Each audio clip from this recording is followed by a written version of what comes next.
Middle-earth holds more than mountains and rivers. It carries the echoes of forgotten ages. I am your keeper of ancient knowledge, sharing the deeper lore that illuminates even the darkest mysteries. Welcome to the Untold Stories. The Lost Battle of the Grey Havens, a high fantasy epic in the style of ancient legends. Section 1. Shadowed Beginnings.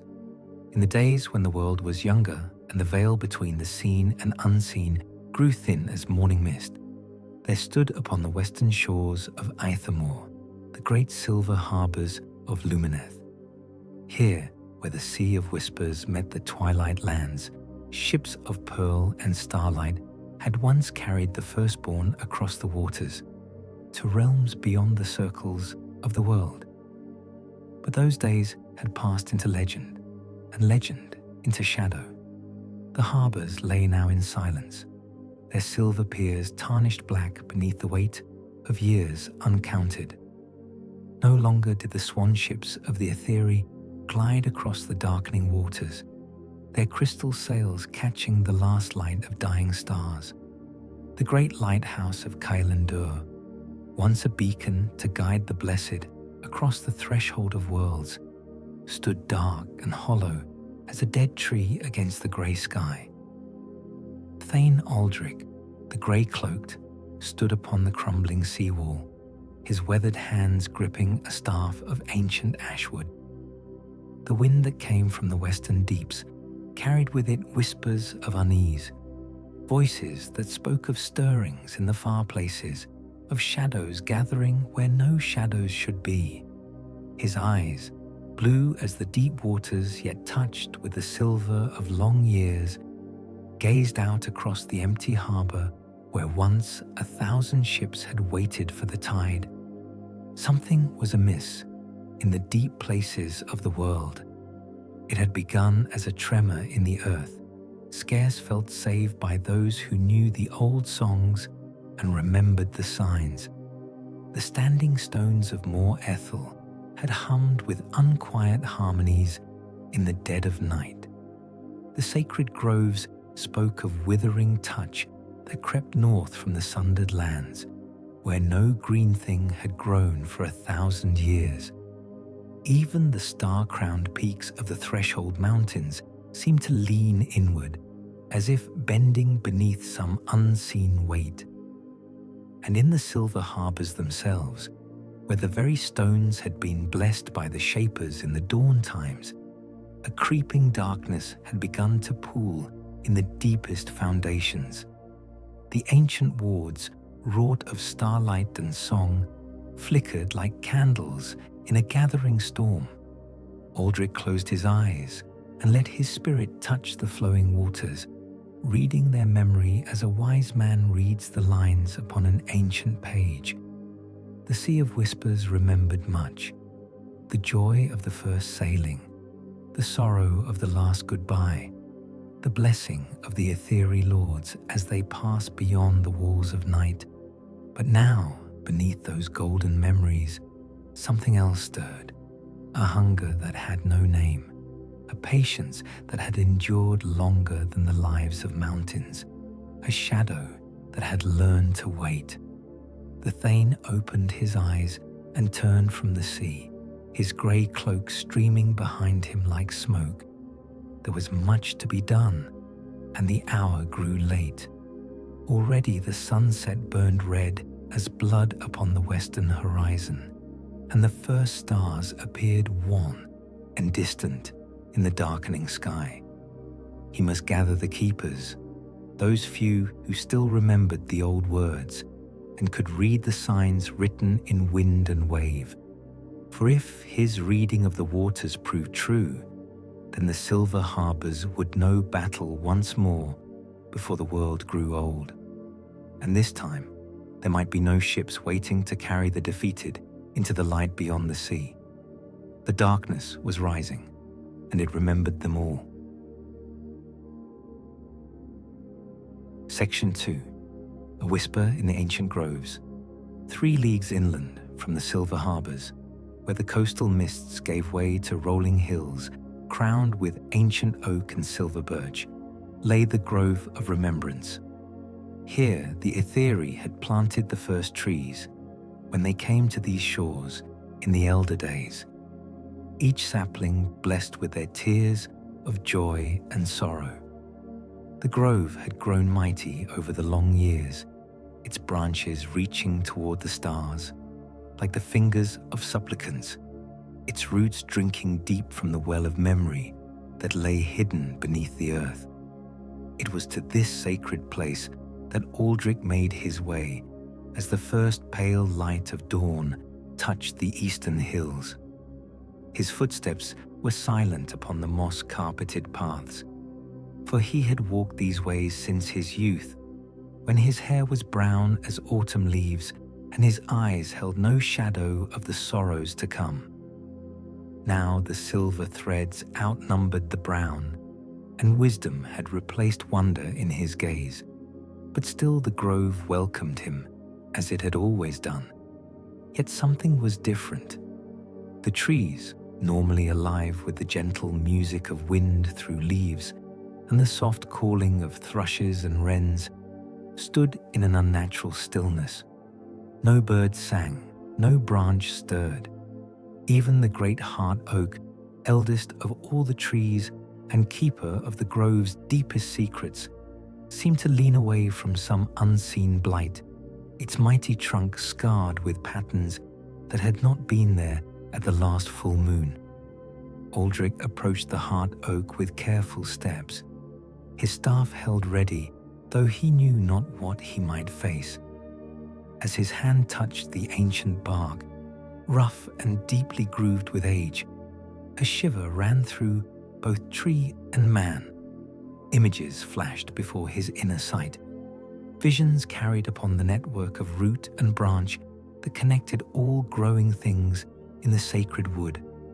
He saw darkness creeping northward like a tide of oil, leaving withered earth in its wake.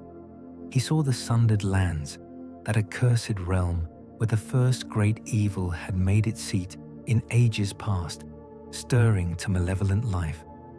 Ancient fortresses, long thought empty and harmless as broken teeth, began to glow with fell light. Things that should have remained buried clawed their way from deep places, their eyes like embers in the night. And at the heart of it all, a presence both familiar and terrible, a shadow that had worn many names and faces, but whose true form was hunger made manifest, corruption given, will and purpose. The vision faded, leaving Aldrich gasping against the hard oak's trunk. His knees trembled with the weight of what he had seen. The grove around him seemed to exhale slowly, as if releasing a breath it had held for far too long. So it begins again, he whispered to the listening trees. The wheel turns, and what was thought ended returns to test us once more. A single leaf, golden despite the season, drifted down from the hard oak's branches to land upon his outstretched palm. As he watched, it crumbled to ash, leaving only a faint gleaming dust that the morning breeze scattered like scattered hopes. The trees were dying, the shadow was spreading, and somewhere in the deep places of the world, ancient powers stirred that should have slumbered until the end of days. Section 3. The Lone Rider. From the Grove of Remembrance, Aldrich rode north through lands that grew wilder with each passing league. His mount was Shadowfax, a horse of the ancient line that once had carried the Etheri lords to battle, grey as storm clouds and fleet as the north wind. Together, they travelled paths that few now remembered, through valleys where stone circles marked the burial places of forgotten kings, and over hills where the old watchtowers stood like broken fingers against the sky. The urgency pressed upon him like a physical weight. Each mile revealed new signs of the creeping blight, streams that ran murky and foul, birds found dead without apparent cause, trees whose leaves had turned black and fallen though autumn was still far away. The very air seemed to thicken, carrying upon it the taste of copper and ash. On the second day of riding, as the sun reached its pale zenith behind a veil of grey clouds, Aldrich crested the Hill of Sorrows and saw before him the fortress of Barad Thurin, the watchtower of secrets. Once it had been a place of learning and wisdom, where the lore masters gathered to study the movements of stars and the patterns of the seasons. Now it was a refuge for the last of the keepers, those who remembered the old words and could still read the signs of earth and sky. The tower rose from a crown of weathered stone, its walls built from the same grey granite as the hills themselves. 7 levels it had, each carved with runes of protection and illuminated by windows that caught and held the light even on the gloomiest days. Banners flew from its highest spire, not the bright colours of earthly kingdoms, but silver and deep blue, the hues of starlight and the depths between. As Aldrich approached the great gate, it swung open without his touch, recognizing one who belonged within its protective walls. The courtyard beyond was filled with horses and the bustle of preparation. Riders had come from many lands, bearing news both dark and strange. Keepers in their grey robes moved between them, their faces grave with concern.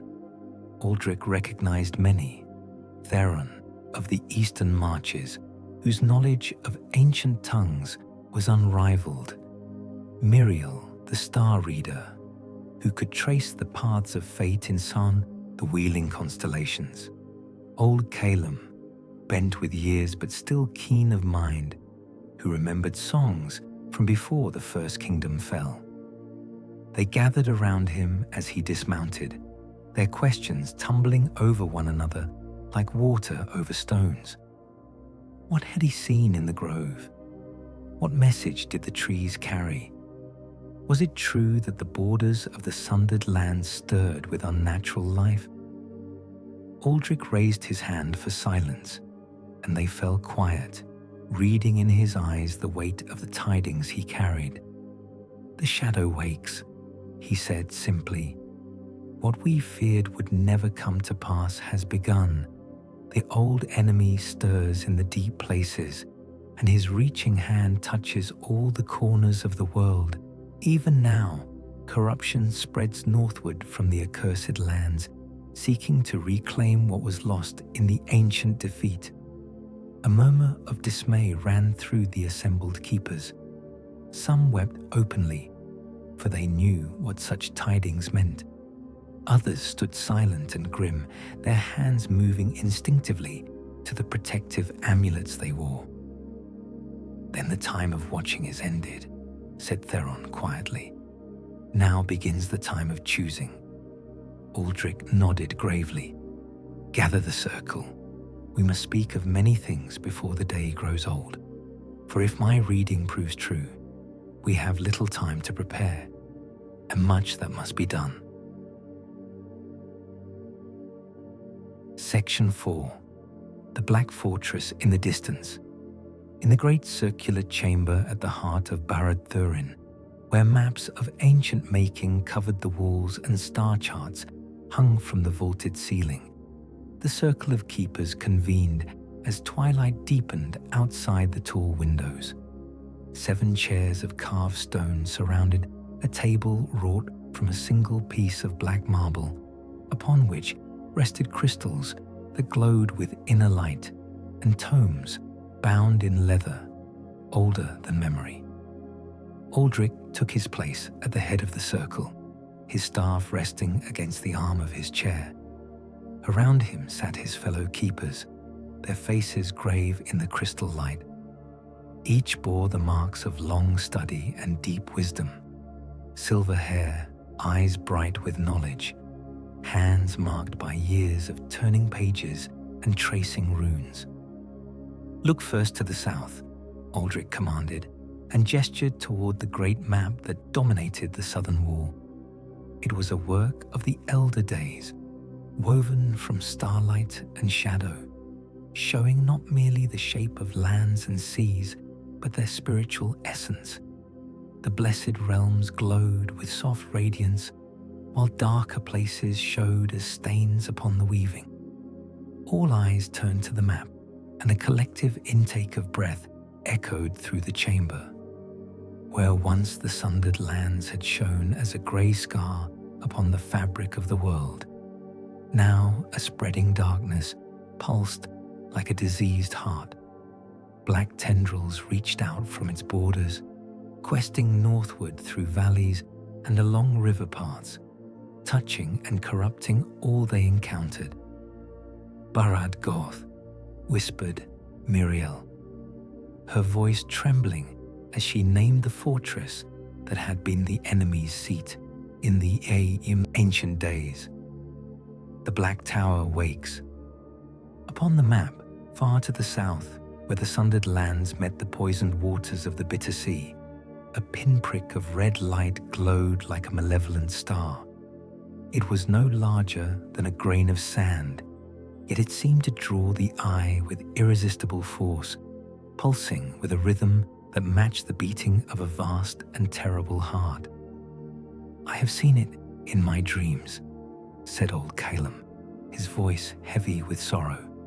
"Night after night it calls to me, showing visions of what was and what may yet come to pass. The Dark Lord has returned to his ancient seat, and his power grows with each passing hour." Theron leaned forward, studying the spreading stain with the eye of a scholar. "The rate of expansion is accelerating. At this pace, the corruption will reach the borders of the inhabited lands within a moon's turning. The farming settlements, the trading towns, they know nothing of what approaches." "They would not believe if we told them," Muriel added sadly. "To them, the wars of the elder days are distant myth, no more real than children's tales. They have forgotten the price that was paid to drive back the darkness before." Aldrich nodded grimly. "And in their forgetting, they have grown vulnerable. The old wards have weakened, the protective circles lie broken and overgrown. Few remain who remember the words of binding or the signs of protection." He rose from his chair and approached the map, his finger tracing the path of corruption as it crept northward. "Here," he said, pointing to a narrow valley between two ranges of hills. "The Passage of Sorrows. If the shadow force reaches this point, they will have a clear path to the heart of the northern lands. We must stop them before they gain this ground." "With what army?" asked Calum bitterly. "The great alliances of old are broken. The kingdoms squabble among themselves over trade routes and borders. They have neither the unity nor the will to stand against such a foe." Silence fell upon the circle as each keeper contemplated the magnitude of the task before them. 7 aging scholars against an enemy that had once required the combined might of all the free peoples to defeat. It seemed a hopeless cause. Yet in the crystal light, something stirred, a memory of other dark times when hope had seemed lost, yet had endured. For the keepers were not merely scholars, but guardians of older powers, inheritors of wisdom that stretched back to the dawn of the world. "We are not without resources," Aldrich said at last. "The silver harbors still hold their ancient strength, though it sleeps. The stone circles remember their purpose, and in the deep places of the earth, older powers stir. Not all shadows serve the darkness." Section 5. Into the black 3 days passed in preparation before Aldrich set forth from Barad Thurin, bearing with him items of power gathered from the tower's deepest vaults.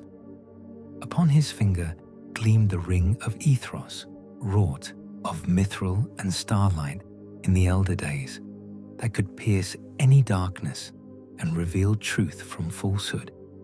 At his side hung Glamdring, the Starforge, a blade that had tasted the black blood of shadow creatures in battles long past. And in his travel pack, wrapped in silk blessed by the ethereal lords, lay the Palantir of Seeing, a crystal sphere that could pierce the veils between worlds. His destination was clear but perilous, the very borders of the sundered lands, where he might observe firsthand the nature of the awakening threat.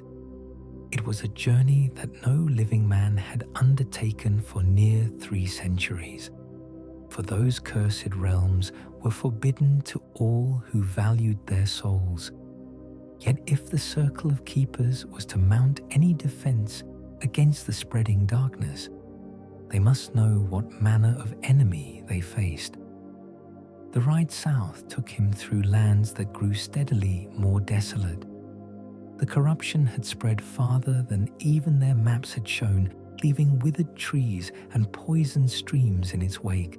No birds sang in these blighted regions, no flowers bloomed. Even the stones seemed darker, as if stained by the passing shadow.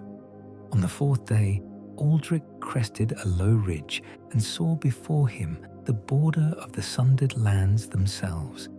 A line of darkness stretched across the horizon, like a wound in the world, where twisted spires of black rock rose from earth that had been burned and salted until nothing could grow. The very air above this cursed realm shimmered with heat mirages, though the season was cool, and strange lights flickered in the depths of the darkness. He dismounted and sent Shadowfax back towards safer lands with a word of command, for no living creature should be asked to enter that realm of death.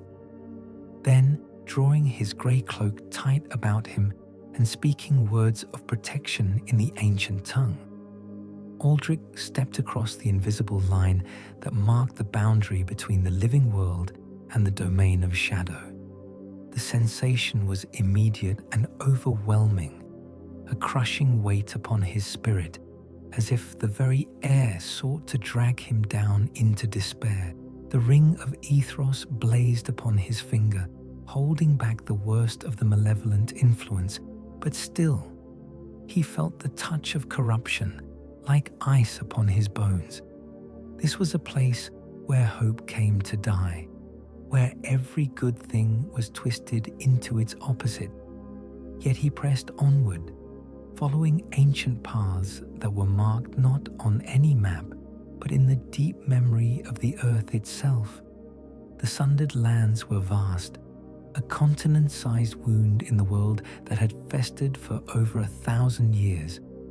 Somewhere in their heart lay Baradgorth, the Black Tower, where the enemy had made his seat in the elder days. As he walked, Aldrich became aware that he was not alone. Shapes moved in the perpetual twilight that shrouded this realm, some crawling along the broken ground, others flitting through the poisoned air on wings of shadow. They watched him with burning eyes, but none approached. Perhaps the light of the ring held them at bay, or perhaps they sensed some greater purpose in his coming. Hours passed, or perhaps days. Time moved strangely in the sundered lands, flowing like thick honey or racing like a torrent without pattern or reason. Aldrich's sense of direction was maintained only by the steady pull he felt toward the south, where something vast and malevolent waited with the patience of ages. At last, he climbed a final ridge of broken stone and saw before him the object of his journey. Baradgorth rose from a plain of black glass, its impossible height piercing the poisoned sky like a needle of darkness. The tower was wreathed in flames that gave no warmth, crowned with storm clouds that flickered with unnatural lightning, and from its highest window, a red light burned steady and unwavering, The eye of the enemy turned outward to survey his growing domain. Aldrich felt that gaze sweep across the land like a physical force, and he pressed himself against the stone of the ridge, drawing upon all his power to remain hidden. For a moment that seemed an eternity, the eye paused in its sweep, as if sensing some foreign presence in the realm of shadow. Then it moved on, and Aldrich released a breath he hadn't known he was holding. He had seen enough.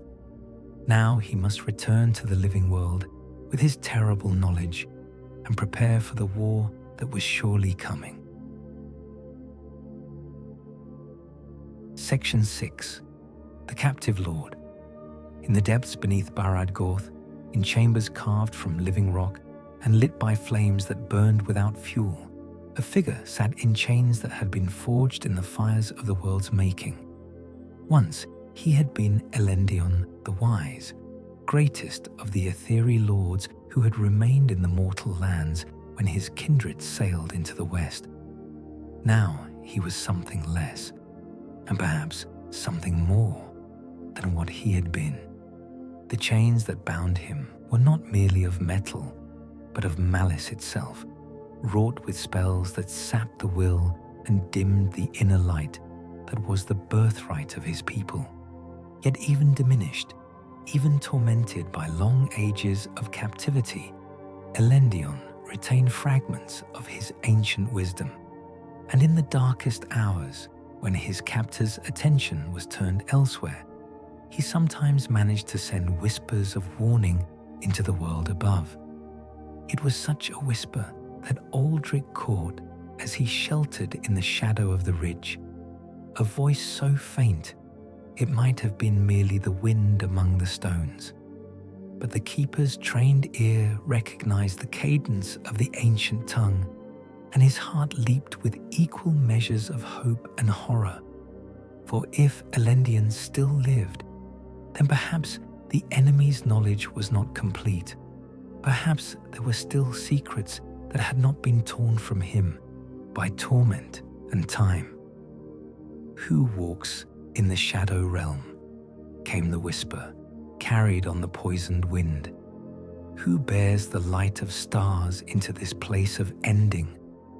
Aldrich pressed his hand to the ring of Ethros, feeling its warmth pulse in response to the presence of another bearer of the ancient power. Carefully, speaking barely above a breath, he replied in the same tongue. I am Aldrich of the Grey Council, keeper of the Northern Watchtower. I seek knowledge of the enemy's strength. A long silence followed, and Aldrich began to think his words had not been heard. Then the voice came again, heavy with sorrow and the weight of uncounted years. Too late the watching. Already the Dark Lord regains his ancient might. The forge fires burn once more in the deep places. Soon his armies will march forth as they did in the elder days. What armies? Aldrich asked urgently. The Orc hosts were scattered centuries ago. The great alliances of shadow were broken. New servants he has found, the voice replied, fading as if the speaker's strength failed. From the eastern darkness they come, creatures of malice and iron, bound to his will by arts more fell than those of old. And in the depths he forges new weapons, implements of such power that even the blessed realms might tremble before them. The whisper died away entirely, leaving Aldrich alone with his racing thoughts. If Elendion spoke truly, and the ancient lord had never been given to falsehood, then the threat was far greater than any had imagined. Not merely a return of the old evil, but an evil grown stronger and more cunning through long contemplation in the shadows. He must return immediately to Barad Thurin with this knowledge. The circle must be warned, plans must be made, and messages sent to every realm that still remembered the ancient bonds of alliance. For if the Dark Lord had indeed forged new weapons of such power, then conventional warfare would avail them nothing. As Aldrich prepared to begin his perilous journey back to the Living Lands, one final whisper reached his ears, so faint he almost missed it beneath the moaning of the poisoned wind. Tell them, the flame of Anor burns still in the deep places. Not all fires serve the darkness. When hope seems lost, remember the hidden light. Then silence fell, leaving only the distant sound of marching feet from somewhere deep beneath the earth, and the red glow of the eye as it swept its eternal watch across the realm of shadow. Section 7. The Dark Lord's Voice. In the highest chamber of Barad Gorth, where the walls were wrought of black iron and the windows opened upon vistas of despair, the Dark Lord Morgrim stood before a palantir of his own making. Unlike the seeing stones of the free peoples, this orb was crafted from crystallized malice, its surface reflecting not images, but the deepest fears and hidden shames of those who dared to gaze within it. Through this instrument of torment, Morgrim's awareness spread across the breadth of his dominion and beyond, touching the minds of his servants and searching always for new sources of power to bend to his will.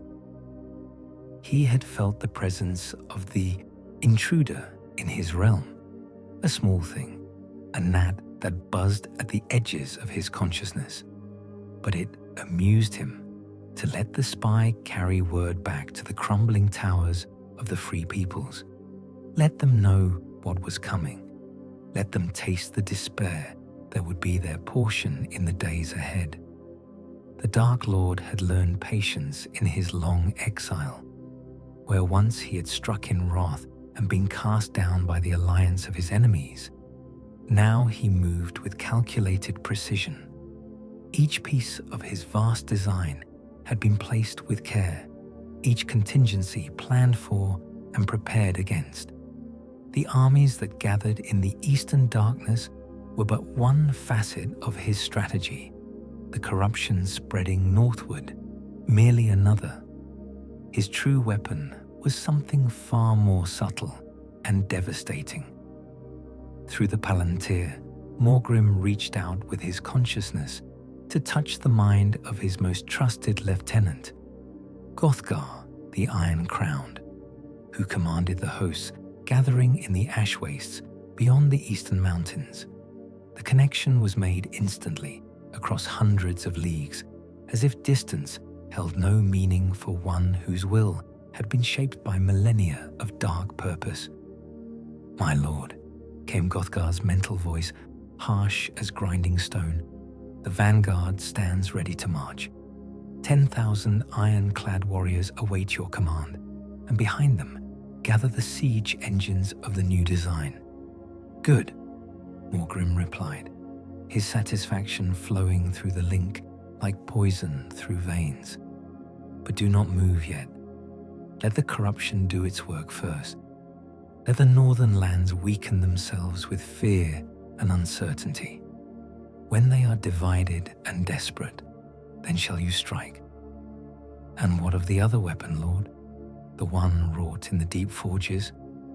A smile touched Morgrim's lips, terrible in its cold malice. "It nears completion. The binding spells are almost perfected, the vessel prepared. Soon I shall wield a power that will make the ancient wars seem as children's quarrels. With it, even the blessed realms will bow before my throne." The connection ended, leaving Morgrim alone with his dark thoughts. He turned from the palantir to gaze out through the great window of his chamber, where the red light of his eye painted the landscape in shades of blood and shadow. Somewhere to the north, the spy scurried back to his masters with his fragmentary knowledge. Let him carry word of armies and weapons. Such things were visible to mortal eyes, and could be countered by mortal means. The true stroke would come from an unexpected quarter, wielded by one whose mind had been shaped to serve without knowing the extent of his servitude. For among the free peoples themselves, Morgrim had cultivated a servant who would strike at the heart of their defenses when the moment was ripe. The corruption of the body was as nothing compared to the corruption of the spirit. And in that art, the Dark Lord had become a master beyond all reckoning. Far below, in the depths of his tower, the forges rang with ceaseless hammering as his smiths labored to complete their masterwork. The weapon that would end the age of the free peoples was nearly ready, and with it would come dominion over all the corners of the world. The wheel of fate was turning, and this time there would be no alliance mighty enough to cast him down. Section 8. Fire in the Darkness. The journey back from the Sundered Lands tested Aldrich's strength to its uttermost limits. The corruption that clung to him like a second skin made each step an agony, and more than once he stumbled and fell as dark whispers sought to turn him from his path. Yet the ring of Ethros blazed upon his finger, its starlight holding back the worst of the shadow's influence, and somehow he found the will to continue. 3 days he struggled through the blighted borderlands, where no clean water flowed and the very air seemed thick with malevolence.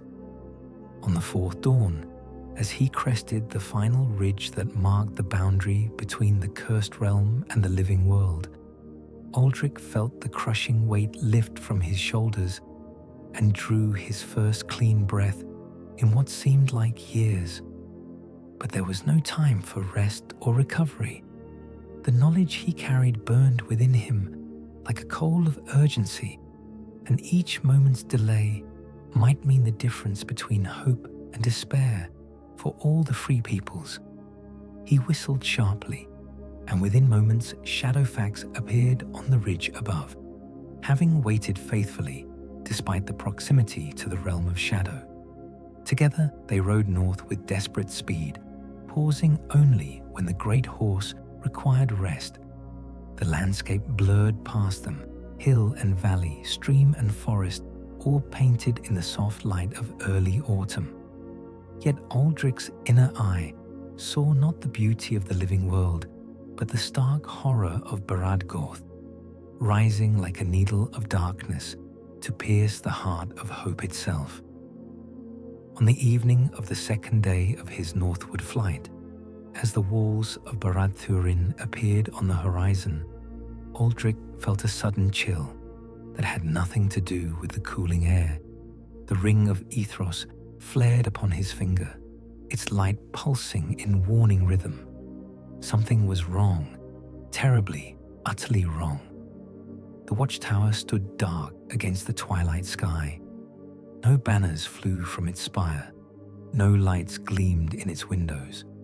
The great gate hung open like the mouth of a corpse, and no challenge came from the guard posts as Shadowfax's hooves rang on the stone of the causeway. Aldrich dismounted before the gate and drew Glamdring from its sheath. The star-forged blade sang softly as it tasted the air, its edge gleaming with inner light.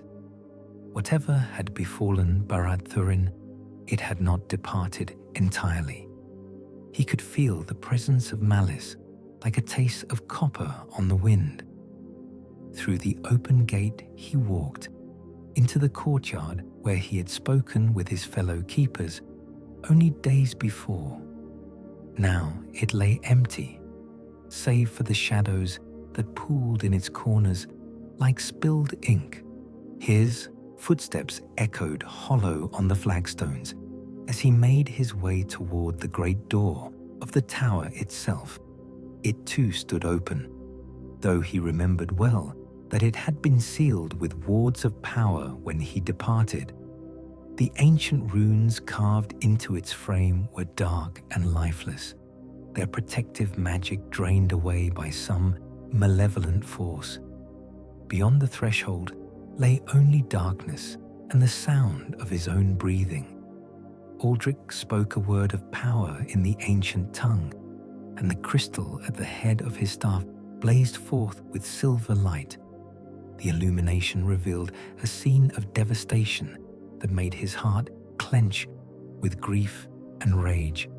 The great hall, where wisdom had been preserved for countless generations, lay in ruins.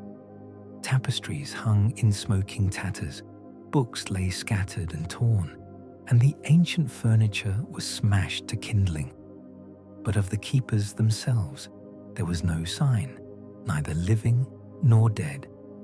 He climbed the spiral stair that wound upward through the heart of the tower, checking each level in turn. Everywhere he found the same evidence of violent struggle, yet nowhere could he discover what had become of his companions. It was as if they had simply vanished from the world, leaving behind only the wreckage of their life's work. In the circular chamber at the tower's peak, where the circle had last convened, Aldrich found his answer. The great map upon the wall had been torn down and burned, its ancient weaving reduced to ash and bitter smoke. But scratched into the stone of the floor, as if carved with desperate fingers, were words in the ancient tongue. "The betrayer walks among us. Trust none. The hidden weapon is..." The message ended there, cut short by whatever doom had befallen its author.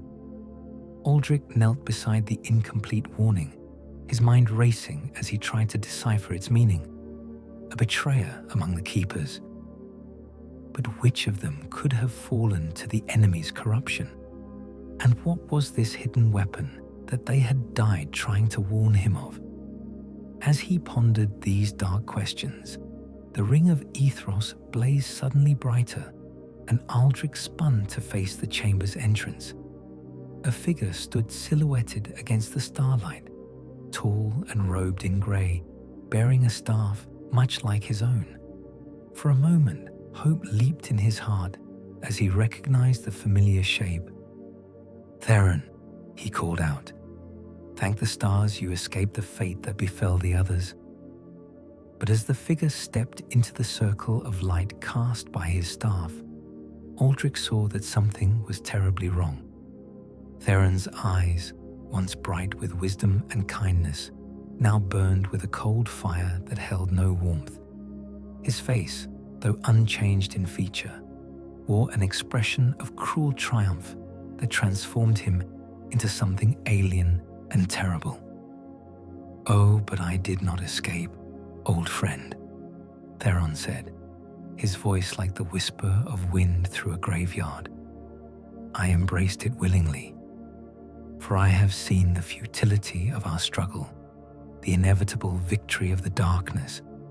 Better to serve the winning side than to die with the losers." Aldrich raised Glamdring between them, its blade singing with starlight. "What have you done, Theron? What has become of the others?" The corrupted keeper laughed, a sound like breaking glass. "They serve the Dark Lord now, as I do. Their minds broken, their wills enslaved, all save old Calum, who proved too stubborn to bend. He burns even now in the forges beneath Barad-Gorth, his wisdom being extracted by arts too terrible to name." Rage blazed in Aldrich's heart, but beneath it lay a grief too deep for words. To lose his companions was bitter enough, but to see one of them willingly embrace the shadow was a wound that cut to his very soul. "Why?" he whispered. "Why did you choose this path?" "Because I have seen the true scope of the Dark Lord's power," Theron replied. "The weapon he forges in the deep places will unmake the very foundations of the world. No alliance of the free peoples can stand against it. Our only choice is to serve or to die. With that, the corrupted keeper raised his own staff and spoke words of power in a tongue that made the stones themselves weep. Dark fire blazed forth, seeking to consume both Aldrich and the tower that had been their sanctuary. But Glamdring was wrought of starlight and the will of the firstborn, and its edge could cleave through shadow as easily as flesh. Aldrich stepped forward into the flame, his blade describing a perfect arc of silver light. The dark fire parted before him like curtains, and Theron's eyes widened in shock as the star-forged steel found his heart. The corrupted keeper fell without another word, his body crumbling to ash that was scattered by the night wind. But his final curse echoed in the chamber long after his voice was stilled. Too late. Too late. The weapon is complete, and your world ends with the next dawn. Alone in the ruins of all he had held dear, Aldrich fell to his knees and wept for the friends he had lost and the darkness that was coming to claim the world. Section 9. Return to the Wise Dawn brought no comfort to Aldrich as he stood among the ashes of Barad Thurin, his heart heavy with grief and the terrible knowledge of what was to come. The tower that had been a beacon of wisdom and hope for countless generations lay in ruins around him, its destruction complete and final.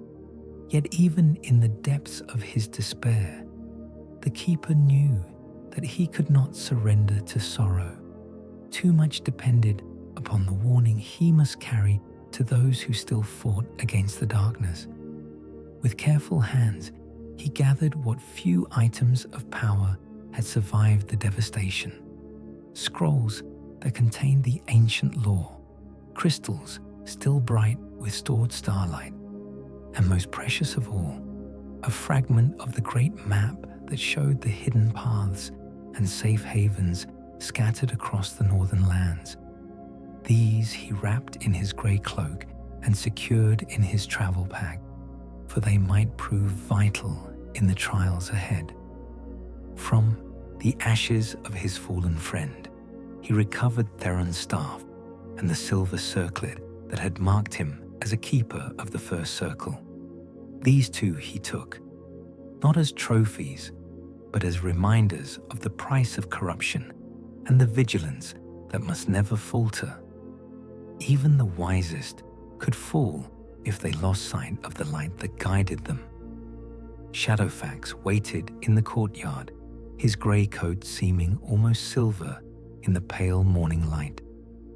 The great horse sensed his rider's grief and nuzzled against him gently, offering what comfort a faithful companion could provide. Together, they departed from the ruined tower, turning their faces toward the west, where other strongholds of the free peoples still stood against the encroaching night. The nearest sanctuary lay 7 days' ride to the northwest, the ancient citadel of Arundelion, where the High Council of the Western Realms held their seat. If anywhere still preserved the old alliances and remembered the oaths sworn in the elder days, it would be there. Yet as Aldrich rode through the morning mist, his heart was troubled by doubts.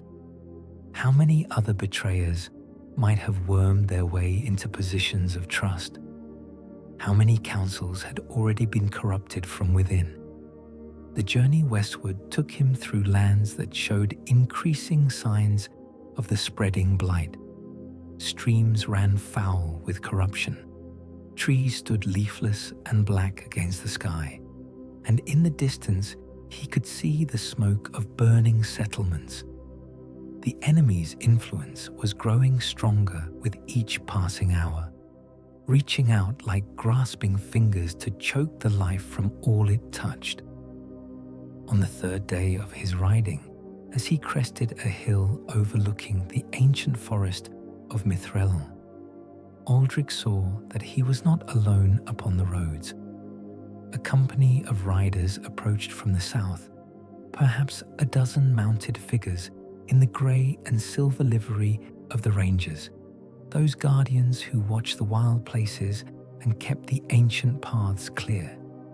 Their leader was a woman whose long dark hair was streaked with premature silver, her face marked by years of hard service in the wilderness.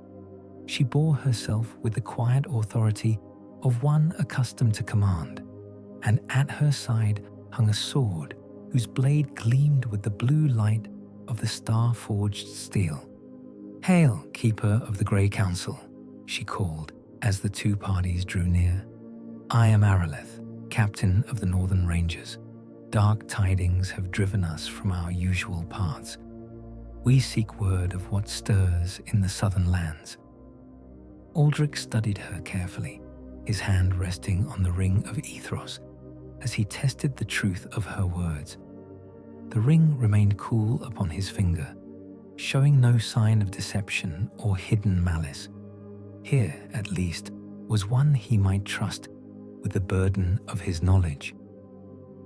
"The tidings I bear are darker than you can imagine," he replied. "The ancient enemy has returned to his seat of power, and his corruption spreads like a plague across the land. Barad Thurin has fallen, and most of the keepers are dead or taken." A murmur of dismay ran through the ranger company, for they had long depended upon the wisdom and guidance of the Grey Council. Araleth herself grew pale at the news, her hand tightening on her sword hilt. "Then it is as we feared," she said grimly. "For 3 days, we have tracked a host of fell creatures moving north through the hidden ways, things that should not exist in the waking world, led by one whose very presence withers the earth beneath his feet. They move toward Arundelion with fell purpose." Aldrich's heart sank at this confirmation of his worst fears.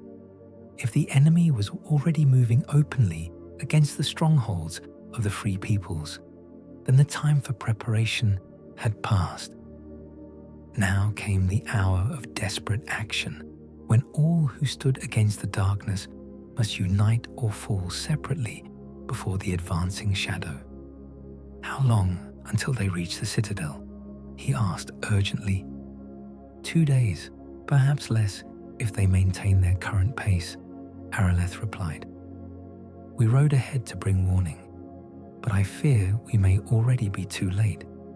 The High Council was in session when we departed, gathered from all the Western realms to discuss the strange signs and portents. If the enemy strikes while they are assembled." She did not need to finish the thought.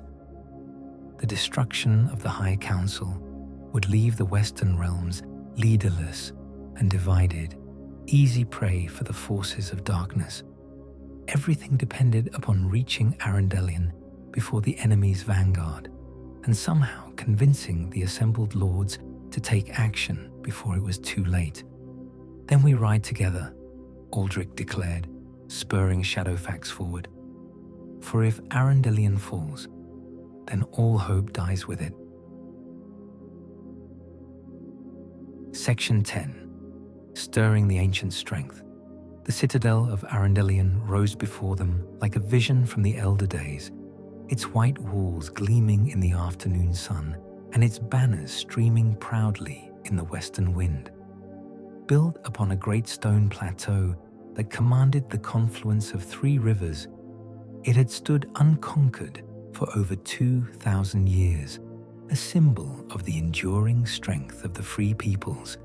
Yet as Aldrich and the Rangers approached its mighty gates, the Keeper's enhanced sight could perceive the subtle signs of weakness that time and complacency had wrought. The ward stones that once blazed with protective light now glowed dimly, their power diminished by centuries of neglect. The watchtowers were manned, but by guards who knew little of the ancient signs and less of the true nature of the enemy they faced.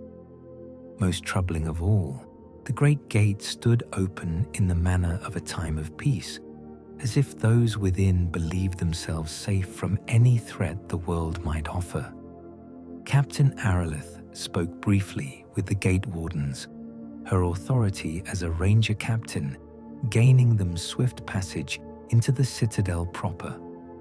The streets within bustled with activity, for representatives from all the western realms had gathered for the High Council, merchants hawking their wares, diplomats in rich robes discussing matters of trade and border disputes, and guards wearing the livery of a dozen different kingdoms.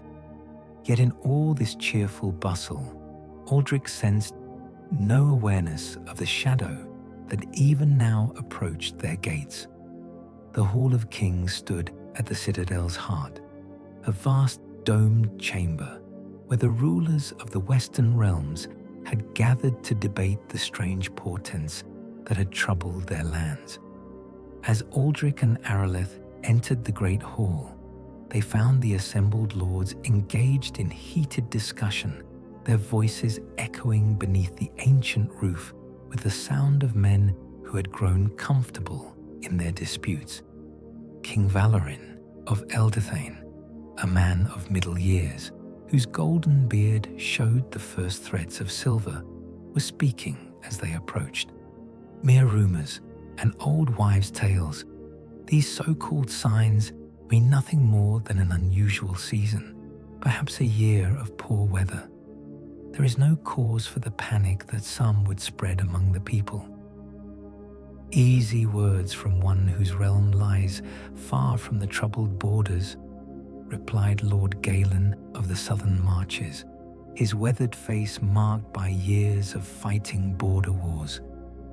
My people speak of streams running black as ink, of crops withering in fields that have known plenty for generations. Something stirs in the old places, something that should concern us all. High above them, seated upon the throne of judgment that had been carved from a single white stone in the days of the First Kingdom, presided Queen Miriel the Wise, eldest of the rulers and keeper of the ancient laws. Her silver hair was crowned with a simple circlet of starlight metal, and her grey eyes held depths of wisdom that came from long years of ruling justly. It was she who first noticed the newcomers, and her gaze fixed upon Aldrich with sudden recognition. "Peace, my lords," she commanded, her voice carrying clearly through the vast hall. "We have guests who may bear knowledge that touches upon our deliberations. Approach, keeper of the Grey Council, and share what news you carry from the southern lands." A hush fell over the assembly as Aldrich made his way through the crowd of nobles and advisors, his grey robes and staff marking him clearly as one of the ancient order. Many had heard tales of the keepers, but few had ever seen one in person, for they rarely left their towers save in times of great need. That one had come before the High Council was itself a sign that dark times were at hand. Aldrich bowed deeply before the throne of judgment, then straightened to address the assembled rulers.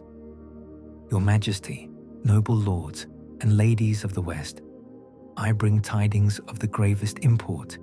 The ancient enemy has awakened in his seat of power. Barad-Gorth burns with fell fire once more, and the corruption of the sundered lands spreads northward like a plague. The Grey Council has fallen, and armies of darkness gather in the eastern wastes." The reaction was immediate and explosive. Some lords leaped to their feet in alarm, while others shouted questions and demands for proof.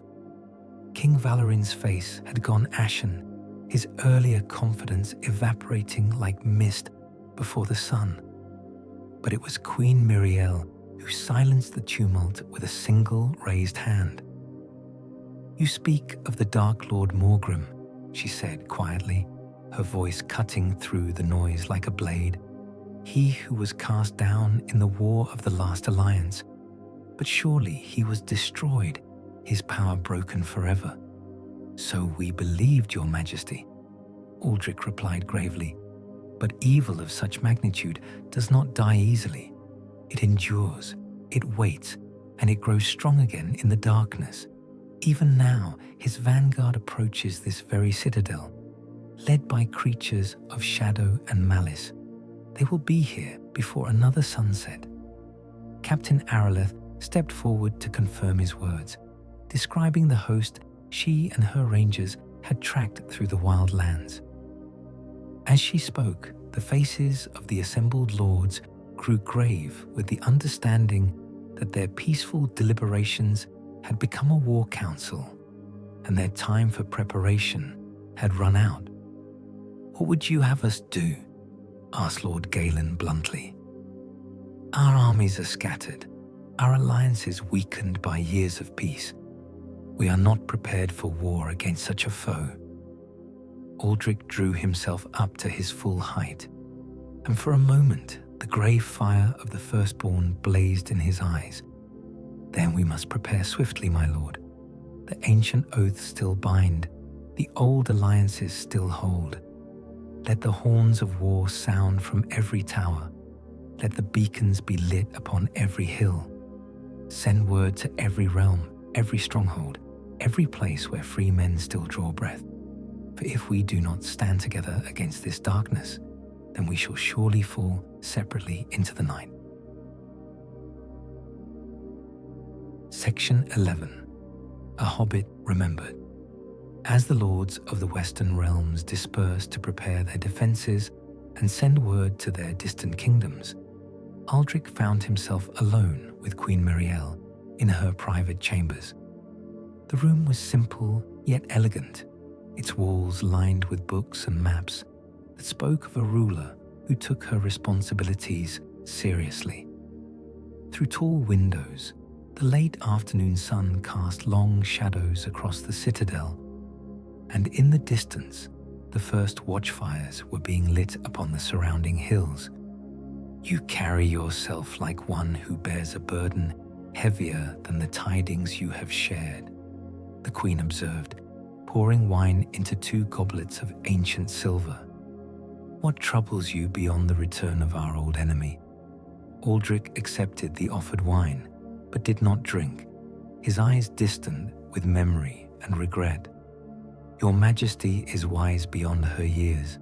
Indeed, there is more, something that may prove more dangerous than all the armies of darkness combined." He told her then of the betrayal he had witnessed, of Theron's corruption, and the cryptic warning scratched into the stones of Barad Thurin. As he spoke, the queen's face grew grave with understanding, for she too had studied the histories of the elder days and knew how the enemy worked his will upon the world. "A hidden weapon," she mused, setting down her goblet untasted. "Something beyond mere force of arms.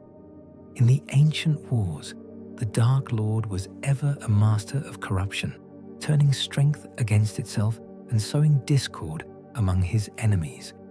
If he has perfected such arts, then we face an enemy who can strike at us from within our own ranks." Aldrich finished grimly. "Every council of war may harbour a traitor. Every plan may be known to the enemy before it is even made. How can we hope to stand against such treachery?" The queen rose and moved to stand before a great map that covered one wall of her chamber, its ancient parchment marked with the boundaries of kingdoms and the locations of fortresses, both great and small. Her finger traced the borders of the Western realms, then moved eastward toward the distant lands where other peoples dwelt in peace, unaware of the shadow that was rising. "There are others," she said quietly, "folk who live simple lives and think little of the great wars of the world.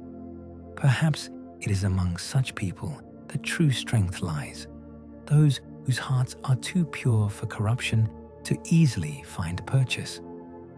Aldrich followed her gaze to where her finger rested upon a green patch of land far to the northeast, a region marked with tiny drawings of rolling hills and flowering meadows. The Shire, it was labelled in ancient script, home to the halfling people who lived in holes in the ground and cared more for gardens than for glory. "Hobbits," he said wonderingly. "Your Majesty, surely you do not suggest that we seek aid from such folk? They know nothing of war or weapons, and their strength is that of the peaceful earth, not of battle. Perhaps that is precisely why they might succeed where others fail," Muriel replied. "The enemy expects us to respond with armies and alliances, with strength meeting strength. He has prepared for such a response. But what if the true blow comes from an unexpected quarter, delivered by those he deems too small to matter?"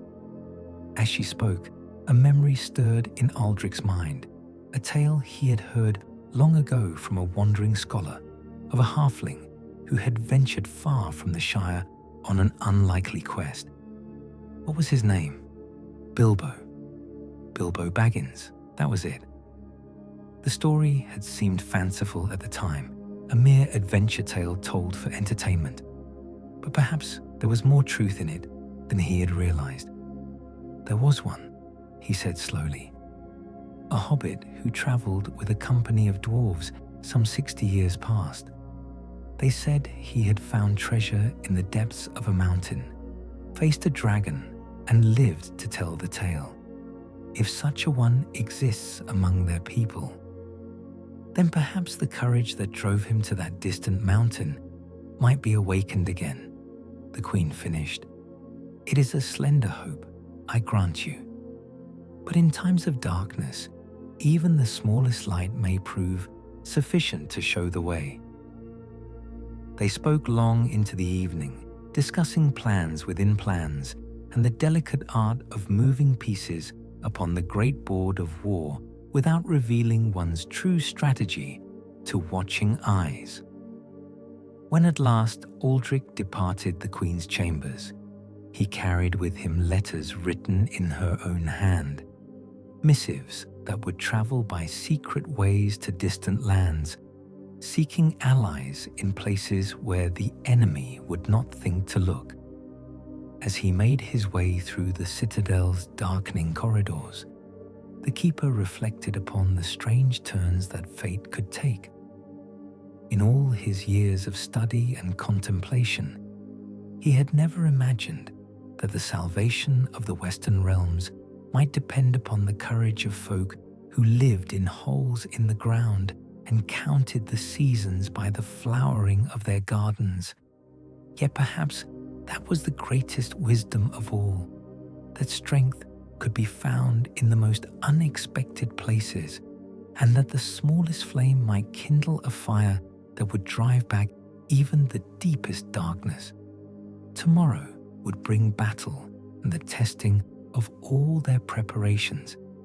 But tonight, for the first time since leaving the ruins of Barad-dûrin, Aldrich dared to hope that the morning might yet bring victory instead of defeat. In the green hills of the Shire, beneath a canopy of stars, a certain hobbit sat in his well-appointed study, reading by the light of a warm fire. He did not know that his name had been spoken in the councils of the great, or that choices made in distant lands might soon come calling at his round green door. For now, it was enough to be comfortable in his favorite chair, with a good book and the peaceful certainty that tomorrow would be much like today. But change was coming to the Shire, as it was coming to all the world, and when it arrived, it would find in Bag End a courage that had once faced down a dragon and might yet prove strong enough to face down the darkness itself. Section 12. The plan set in motion. 3 days after the War Council at Arundelion, as autumn deepened toward winter and the first frost silvered the grass at dawn, a solitary rider approached the borders of the Shire. He was travel-stained and weary, his grey cloak patched and worn by many miles of hard riding. Yet there was purpose in his bearing, and a light in his eyes that spoke of urgent mission. For Aldrich carried with him the hopes of all the western realms. The green hills of the Shire rolled away before him like a living tapestry, unmarked by the blight that had touched so many other lands. Here the streams ran clear and sweet. The trees stood clothed in gold and scarlet, and the very air seemed to sing with contentment. It was a place apart from the great affairs of the world, protected as much by its very ordinariness as by any walls of stone. Aldrich had studied what lore existed concerning the halfling people during his journey from Arundelian, piecing together fragments of history and travelers' tales to better understand those he had come to seek. They were an ancient folk, it seemed, older perhaps than the kingdoms of men, yet content to live quiet lives in their green hills. They loved comfort and good food, fine gardens and well-told tales, and wanted nothing more than to be left in peace to enjoy the simple pleasures of life. Yet there had been that one, Bilbo Baggins, who had ventured forth on an adventure that had become legend among those who knew the full tale. If the stories were true, he had walked with dwarves and spoken with dragons, had found and lost treasures beyond the dreams of kings. More importantly, he had returned home again, which spoke of a character both brave and wise. The road wound through villages whose names spoke of peace and plenty, Hobbiton and Bywater, Overhill and Underhill. Halflings working in their gardens paused to wave at the passing traveller, their round faces curious but friendly. None challenged his passage or asked his business, for the Shire had known peace for so long that the very concept of an enemy seemed foreign to its people. Bag End stood upon a hill overlooking Hobbiton, its round green door bright as an emerald in the afternoon sun. Smoke rose from its chimney in lazy spirals, and the garden before it was still bright with late-blooming flowers despite the season. It was exactly as Aldrich had imagined it, comfortable, peaceful, and utterly removed from the troubles of the wider world. He dismounted before the gate and secured Shadowfax to a post, then made his way up the neat path to the famous door. His knock echoed hollow in the autumn air, followed by the sound of footsteps and some muttering about unexpected visitors at inappropriate hours. The door opened to reveal a hobbit of middle age, well-fed and comfortable, with curling brown hair and bright brown eyes that held depths of intelligence and humour. "Bilbo Baggins, I presume," Aldrich said with a formal bow. "I am Aldrich the Grey, keeper of the Northern Watchtower, and I come on a matter of gravest importance to all the free peoples of the world." Bilbo's eyes widened at this formal introduction, and for a moment he seemed torn between curiosity and the ingrained hobbit reluctance to become involved in the affairs of the big folk. Curiosity won, as it had once before in his life, and he stepped aside to admit his unexpected guest. "A keeper, you say? Well, I don't suppose I've ever had one of your order to tea before. Come in. Though I warn you, if you're looking for adventure, you've come to the wrong hobbit. I've quite had enough of that sort of thing, thank you very much." The interior of Bag End was as comfortable as its exterior promised. Round rooms with low ceilings, polished wooden floors, and every surface decorated with the comfortable accumulation of a long and well-lived life. Bilbo bustled about, preparing tea with the unconscious efficiency of one accustomed to unexpected guests, while Aldrich studied his host with growing hope. Here was no simple country squire, despite appearances. The hobbit moved with a quiet confidence that spoke of hard-won experience, and his eyes held the careful alertness of one who had faced real danger and survived it. There were treasures scattered throughout the room that spoke of distant travels, a small mithril coat hanging casually on a peg, a sword with runes of power etched along its blade, and books written in tongues that few in the Shire could read. "Now then," Bilbo said, settling into his favorite chair with a steaming mug of tea, "what brings a keeper of the Grey Council to my humble smile? It's been years since I've had news from the wide world, and I confess I've grown rather fond of the quiet life." Aldrich accepted his own mug gratefully, for the ride had been long and cold. But there was little time for pleasantries, urgent though the mission might be. "Master Baggins, I fear the quiet life you cherish is about to end, whether you will it or not. The ancient enemy has returned to power, and his shadow spreads across all the lands of Middle-earth. Soon, even the Shire will not be safe from his reach." The hobbit's comfortable expression faded as Aldrich spoke, replaced by something harder and more thoughtful. When the tale was finished, of Barad Gorth awakened, of armies gathering in the darkness, of corruption spreading northward like a plague, Bilbo sat in silence for a long moment, his bright eyes fixed upon the fire that crackled in his hearth.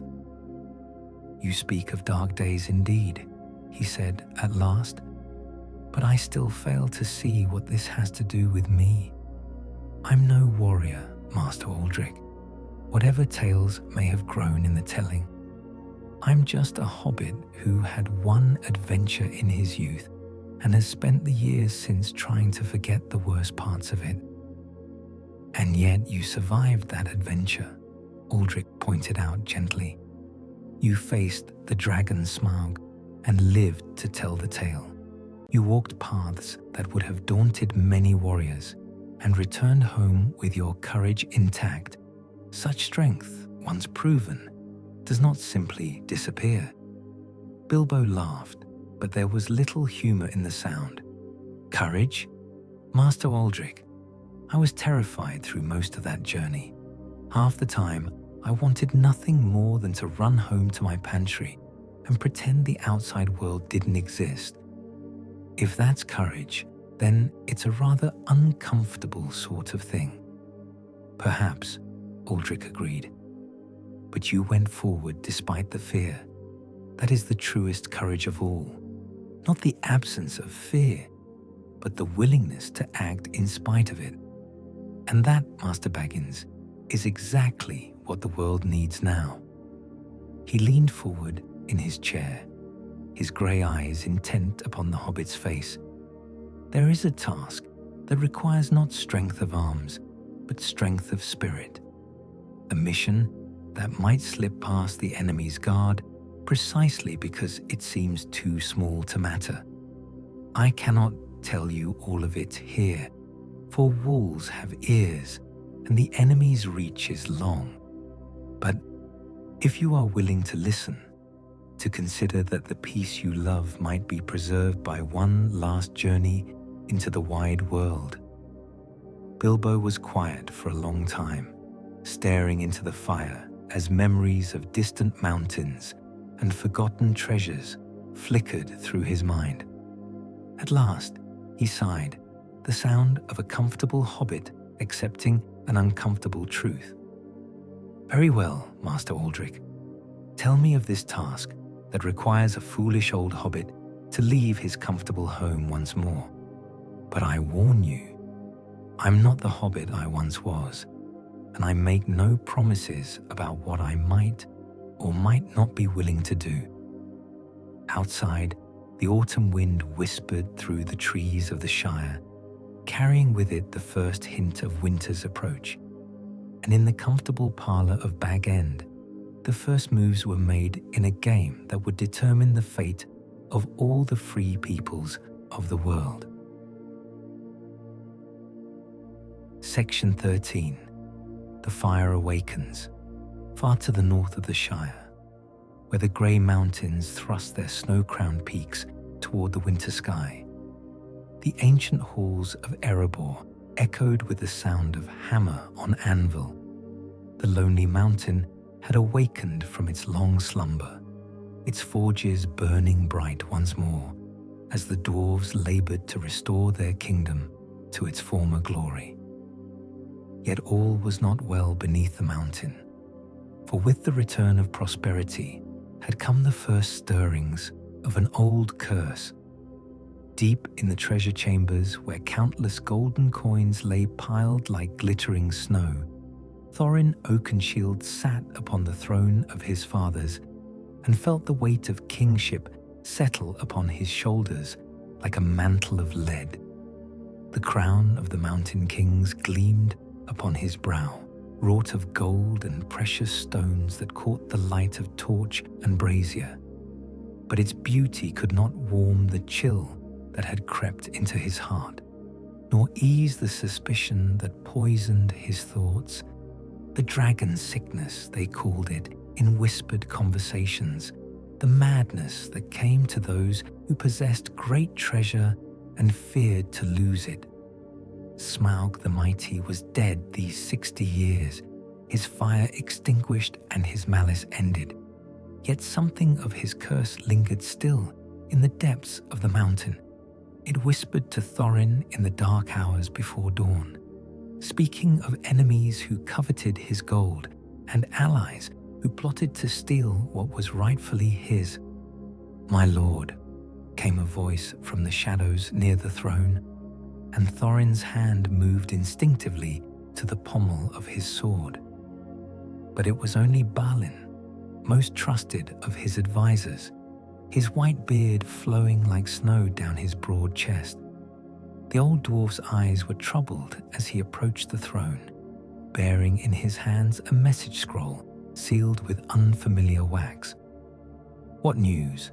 Thorin asked, his voice harsh as grinding stone. Even speaking to his oldest friend had become an effort, for the voices in his head whispered that all who approached the throne did so with treachery in their hearts. "A messenger has come from the western lands," Balin replied, carefully, for he had learned to read the dangerous moods that came upon his king with increasing frequency.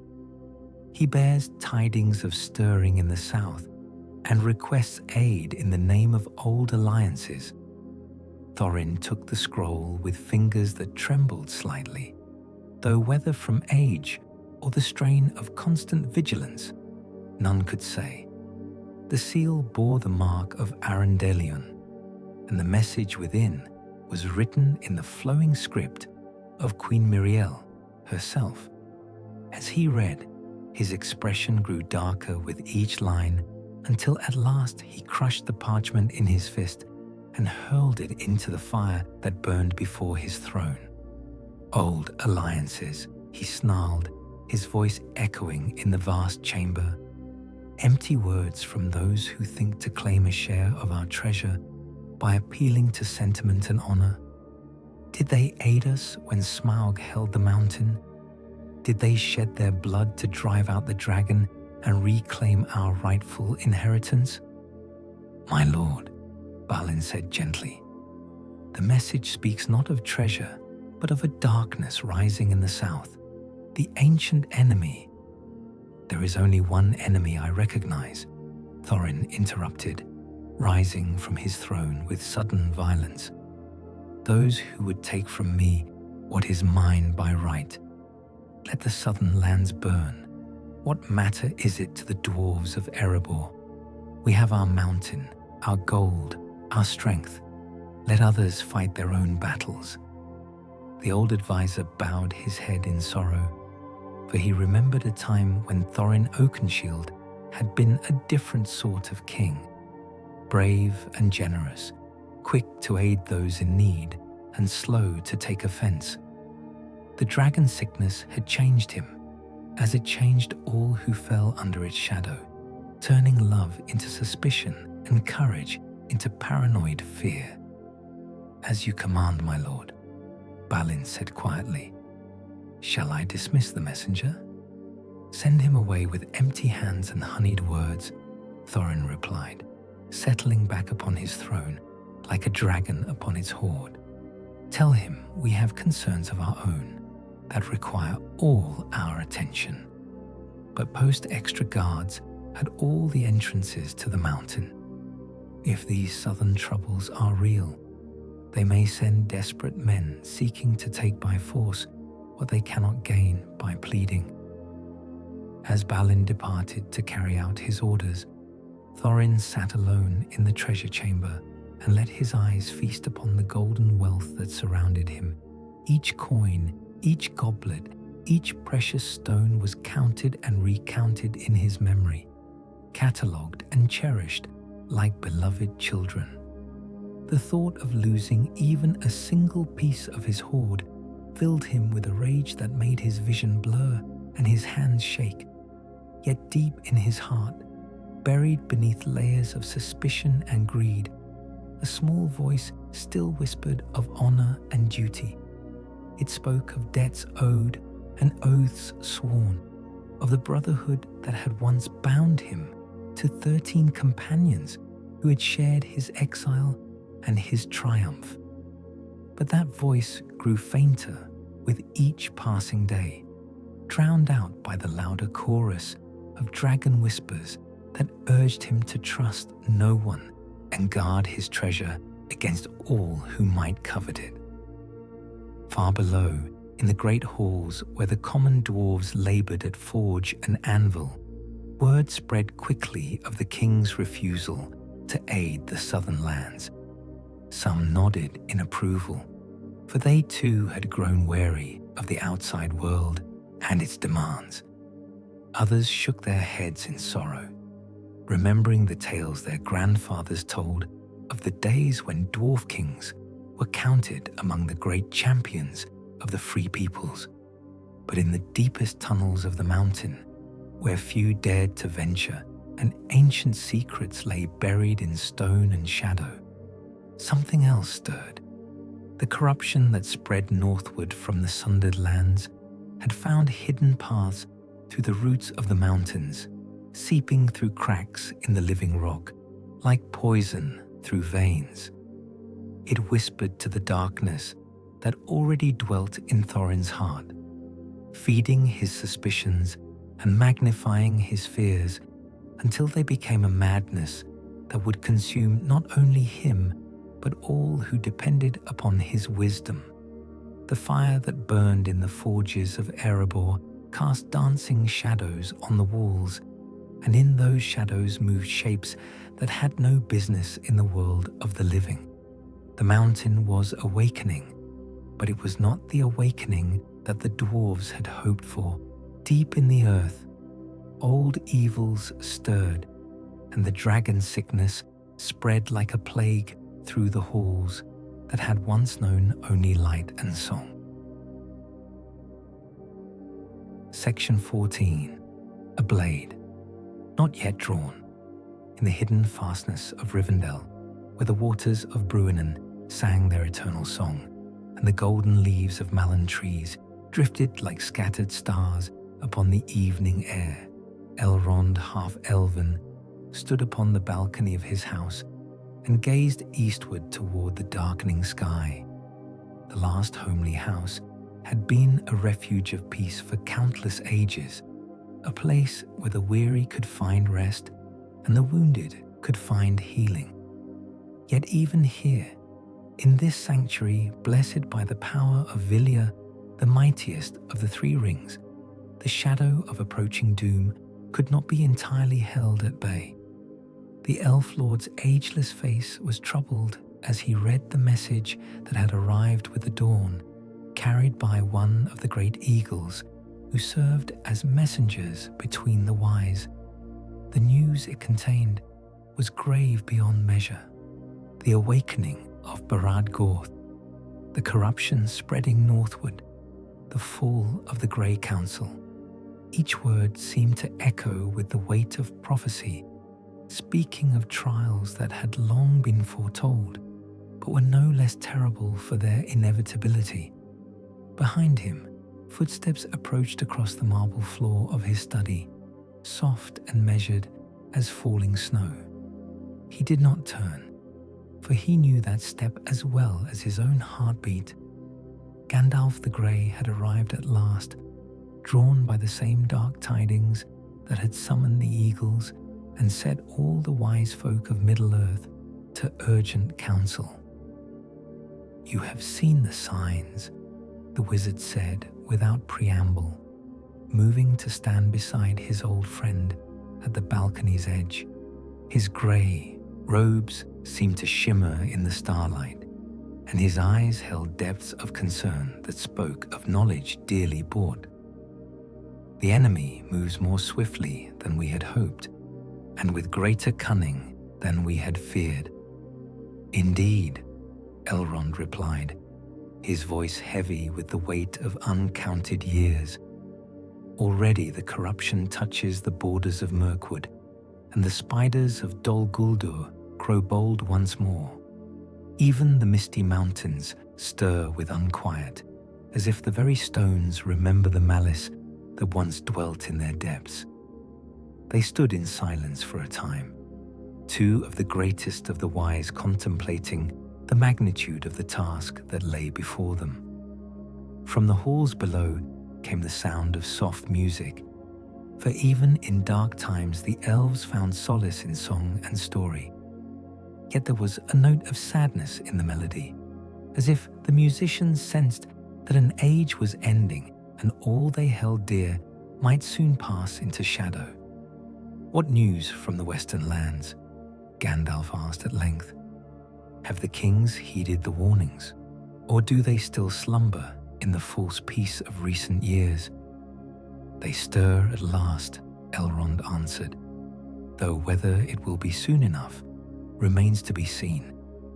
Queen Miriel has called the High Council to war readiness, and messages fly to all corners of the realm.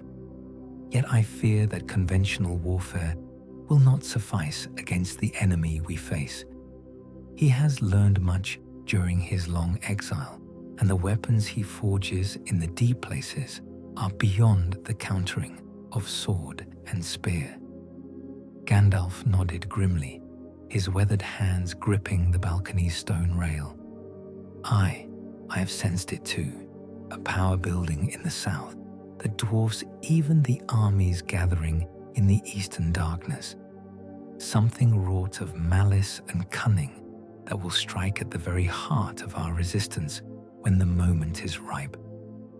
"Then we must strike first," Elrond said quietly, "but not with armies or alliances. The enemy expects such responses and has prepared for them. Our hope lies in the unexpected, in actions so small and unlikely that they will slip beneath his notice until it is too late to counter them."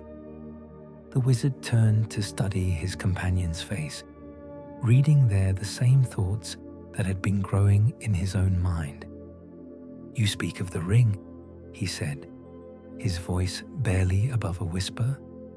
"The one ring that Isildur should have destroyed at the fires of Mount Doom." "I speak of many things," Elrond replied carefully, "for even in Rivendell there were ears that might hear too much. Of small hands that might go where armies cannot, of courage that dwells in unexpected hearts, of the power that lies not in great deeds, but in small ones performed with love and hope." Below them, in the house's greatest hall, an impromptu council was already gathering. Lords of the Eldar who had seen the first rising of the sun, rangers of the Dunedain who guarded the wild places, and scholars whose knowledge spanned the ages. They came bearing grim tidings and urgent questions, seeking guidance from from those whose wisdom had weathered many storms. "The time of choosing approaches," Gandalf said, his grey eyes fixed upon the eastern sky where the first stars of evening had begun to shine. "Soon we must commit to a path from which there can be no turning back. Are you prepared for what that may cost?" Elrond's hand moved unconsciously to touch the golden ring that gleamed upon his finger. Vilya, the Ring of Air, mightiest of the three. Its power had protected Rivendell for long ages, maintaining the sanctuary where so many had found peace and healing. Yet he knew that all such refuges were but temporary, islands of light in a sea of growing darkness. When the final test came, even the rings of power might not suffice to hold back the tide. "I am prepared," he said at last, his voice carrying the weight of one who had lived through the rise and fall of kingdoms, who had seen friends pass into legend and enemies return from the shadow. "The question is whether Middle-earth itself is ready for what must come. For if we fail in this last gamble, then all the beauty and wonder of this world will pass away, leaving only darkness and the lament of the wind over empty lands." From the eastward mountains came the cry of an eagle, wild and free as the wind itself. It spoke of wide skies and distant horizons, of heights where the air was thin and clear and the troubles of the earth seemed small and manageable. Yet even the eagles, lords of the sky though they were, could not fly beyond the reach of the shadow that was rising to swallow all the world in its embrace. The council was about to begin, and decisions would be made that would echo through all the ages yet to come. In Rivendell, the last homely house, the final plans would be laid for the war that would determine whether light or darkness would reign supreme in the world. Section 15. The kingdom reclaimed the siege of Arendelle, lasted 7 days and 7 nights, and when it was done, the White Citadel stood bloodied but unbroken against the morning sky. The enemy had come with creatures of shadow and malice, beyond the nightmares of mortal men. Great wolves whose eyes burned like coals, winged beasts that shrieked with voices of despair, and orcs armored in black iron that drank the light from any flame. Yet the walls held, and the defenders fought with the desperate courage of those who knew they faced not mere conquest, but the extinction of all they held dear. Aldrich stood upon the battlements as the sun rose on the 8th day, his grey robe stained with blood and soot, his staff still glowing with the aftermath of the spells he had woven to hold the darkness at bay.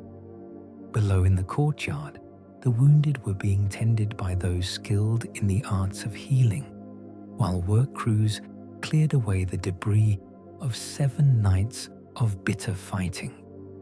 The cost had been grievous.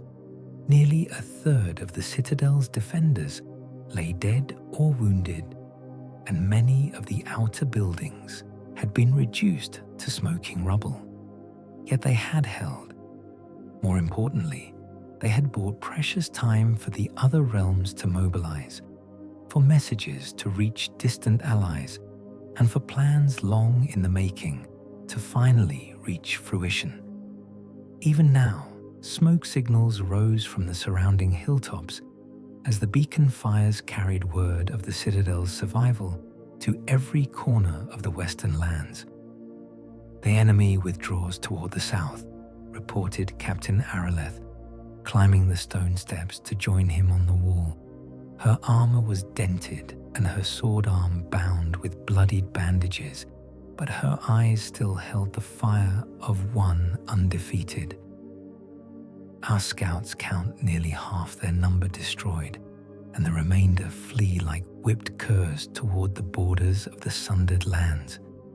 A victory then, Aldrich mused, though his tone held little satisfaction. Yet I fear it is but the first move in a larger game. The enemy tested our strength and found it wanting. We survived only because he did not commit his full might to the assault. The ranger captain nodded grimly. Aye, and the creatures we faced were mere servants, not the true powers that serve the Dark Lord. When Morgrim himself takes the field, we will need more than courage and strong walls to stand against him.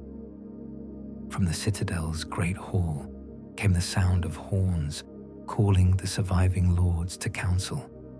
There was much to discuss: the disposition of forces, the coordination of the realm's defenses, and the darker question of what new threats might emerge from the enemy's apparent retreat. For the assault on Arundelian had revealed disturbing capabilities in their foe, weapons and tactics that spoke of long preparation and fell purpose. As Aldrich and Aralith made their way toward the hall, they passed through corridors that bore the scars of the recent battle. Here, a tapestry hung in tatters, scorched by dragonfire. There, a window gaped like a broken tooth, where a siege engine's stone had found its mark.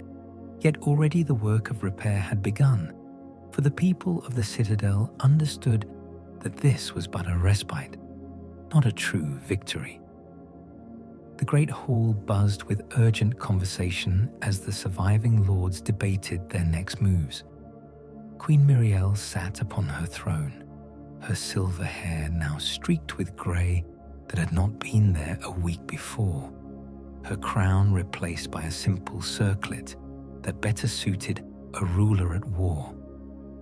Around her stood the commanders who had proven themselves in the recent fighting, their faces marked by the strain of command and the weight of decisions that could mean life or death for thousands. The Eastern realms have responded to our call, reported Lord Galen, his weathered face brightening for the first time in days. King Thranduil of the Woodland Realm sends word that his borders are secure and that he will march with 10,000 spears when the moon turns. From Lothlorien comes promise of aid in the form of weapons and provisions, though the Lady Galadriel herself remains silent regarding her own intentions. And what of Gondor? Asked another lord. Surely the greatest of the southern realms will not stand idle while the north burns. Galen's expression darkened. From Minas Tirith comes only silence. Either our messages have not reached them, or the steward judges his own concerns more pressing than our plight. We must assume that we stand alone in this fight. Murmurs of dismay rippled through the assembly, for all knew that Gondor's strength was legendary, its armies the finest in all the western lands. Without their aid, the chances of victory against the forces of darkness seemed remote indeed. Queen Miriel raised her hand for silence, and her voice carried clearly through the great hall. "We have learned much from this first trial," she said, her tone calm despite the gravity of their situation. "The enemy is strong, but not invincible. His creatures fear the light. His servants can be slain by mortal weapons. More importantly, we have proven that unity of purpose can overcome great odds." She gestured toward a map that had been unrolled upon the great table, its surface marked with the positions of friendly forces and known enemy strongholds. "The Dark Lord seeks to divide us, to force us to fight his battles on ground of his choosing. We must not allow this. Instead, we will choose our own ground, our own time, our own manner of fighting."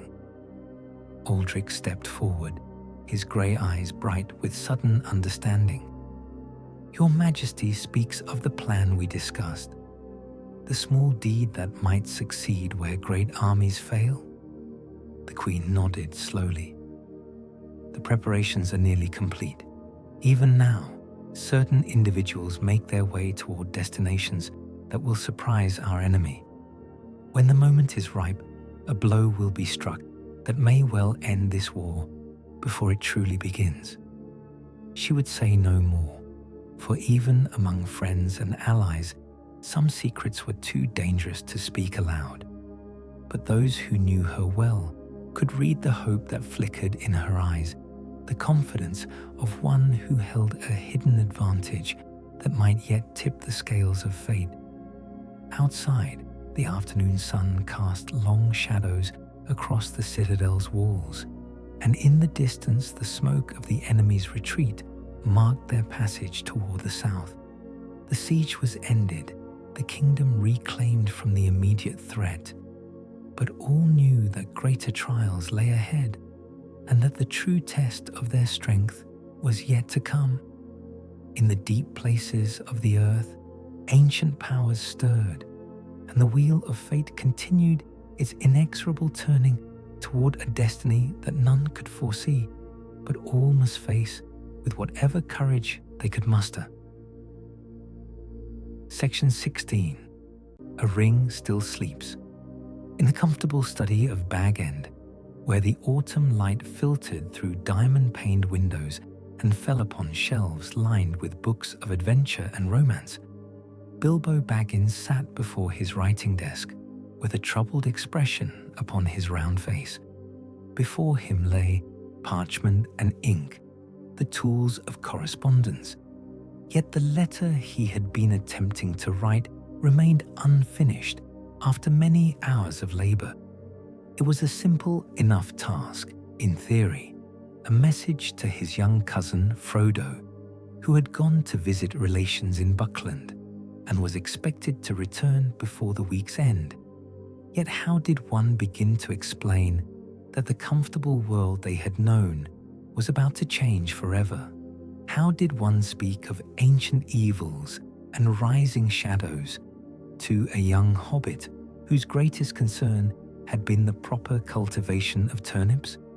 The words of Aldrich the Grey echoed in his memory, spoken just 3 days past in this very room. There is a task that requires not strength of arms, but strength of spirit. A mission that might slip past the enemy's guard precisely because it seems too small to matter. The keeper had spoken of necessity and destiny, of choices that could not be avoided and burdens that must be borne.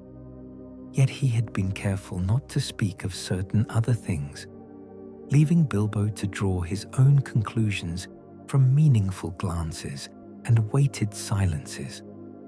The ring lay heavy in Bilbo's pocket, a simple band of gold that had been his secret companion for 60 years. To most eyes, it appeared unremarkable, just another piece of jewelry, perhaps a family heirloom of modest value. Yet Bilbo had always known it was more than it seemed, even if he had never fully understood what that might mean. It had a way of making him feel younger, stronger, more vital than his years would suggest. Sometimes, in the dark hours before dawn, he could swear he's heard it whispering to him in a language that was older than memory. Now, in the wake of Aldrich's visit and the dark tidings the keeper had shared, those whispers had grown stronger and more insistent. The ring seemed to pulse with its own heartbeat, as if awakening from a long slumber. Sometimes, Bilbo caught himself staring at it for hours at a time, lost in contemplation of its golden curves and the strange way it seemed to catch and hold the light. A soft knock at the round green door interrupted his brooding, and Bilbo rose gratefully from his desk. Any distraction was welcome at this point, for his thoughts had been running in circles like a dog chasing its own tail. He opened the door to find a young hobbit of perhaps 30 years, with curling dark hair and bright eyes that held depths of intelligence and curiosity. "Uncle Bilbo," Frodo Baggins exclaimed, stepping forward to embrace his elder cousin with genuine affection. "I've returned from Buckland a day early. I couldn't bear another moment of Aunt Primula's matchmaking schemes. She's determined to see me married before Yule, whether I wish it or not." Despite his troubled mood, Bilbo smiled at his young cousin's predicament. Frodo had been like a son to him ever since the tragic boating accident that had claimed his parents, and the lad's happiness was precious beyond measure. Yet as he looked into those trusting eyes, Bilbo felt the weight of knowledge settle upon his shoulders like a leaden cloak. Soon, perhaps sooner than either of them would like, Frodo would need to know the truth about many things. "Come in, my dear fellow," Bilbo said, stepping aside to admit his guest. "I was just attempting to write you a letter, as it happens. There are matters we need to discuss." As they settled into the comfortable parlor with tea and seed cake, Bilbo found himself studying his cousin's face with new eyes. Here was courage yet untested, innocence that had not yet been touched by the shadow of the wide world. In Frodo's hands, the ring might find a bearer worthy of its secret power, or it might corrupt him, as it had begun to corrupt so many others. "You seem troubled, Uncle," Frodo observed, his keen eyes noting the signs of strain that Bilbo thought he had hidden. "Has something happened? You've been acting strangely ever since I left for Buckland." Bilbo set down his teacup with hands that trembled slightly, for the moment of decision had arrived more swiftly than he had expected. The ring in his pocket seemed to burn against his side, and in the back of his mind, he could hear Aldrich's words. "The time of choosing approaches, and some burdens cannot be borne alone." "My dear Frodo," he began carefully, "how much do you know of the ring I found on my adventure with the dwarves?" The younger hobbit looked puzzled by the apparent change of subject. "Your magic ring, you mean? The one that makes you invisible? Only what you've told me in your stories, that you found it in the goblin tunnels beneath the misty mountains, and that it helped you escape from various dangers." "Yes," Bilbo said slowly, "that is what I have told you, and it is true as far as it goes. But there is more to the story, much more.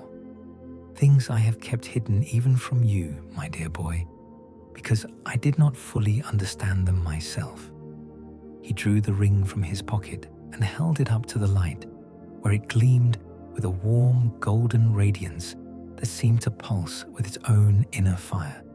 As always, Frodo's eyes were drawn to it with an intensity that troubled Bilbo, for he recognized in his cousin's gaze the same fascination that had gripped him for so many years. "It is beautiful," Frodo murmured, his voice soft with wonder. May I hold it?" Every instinct in Bilbo's being screamed against allowing another to touch the precious thing, and for a moment, the ring's whispers rose to a roar of possessive fury. But he forced himself to remain calm, to remember that this was Frodo, dear, innocent Frodo, who deserved the truth at last. With an effort that cost him more than any physical labor, Bilbo placed the ring in his cousin's outstretched palm. The effect was immediate and startling. Frodo gasped as if he had been struck, his eyes widening with sudden understanding. For a moment that seemed to stretch into eternity, images flashed before his inner sight. Vast halls filled with shadow and flame, a lidless eye that burned with malice beyond measure, and a voice that spoke of dominion and the ending of all free will in the world. "Uncle," he whispered, his voice tight with fear and dawning comprehension. What is this thing? What have you carried all these years?" Bilbo reached out and gently took the ring back, feeling its familiar weight settle into his palm, like a pet returning to its master.